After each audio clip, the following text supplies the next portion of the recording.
How to change default profile language in LinkedIn. Hello everyone, I am Vishakha and welcome to our channel. Let's get right into the tutorial. Open the LinkedIn application on your device and tap on your user icon. On the bottom of your screen, you will see the settings option. Tap on that.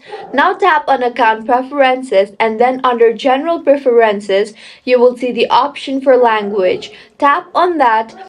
You can see it is showing the LinkedIn app uses the same language that is currently set on your device.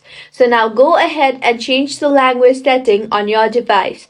To change the language, go to your home screen and launch the settings application. Tap on General and then on Language and Region. Under Preferred Language, tap on the language your device is currently set to and change the language to whichever language you want in your device. And with this, your LinkedIn profile language will be changed. If you find this tutorial helpful, do subscribe to our channel. Thank you for staying with us until the end.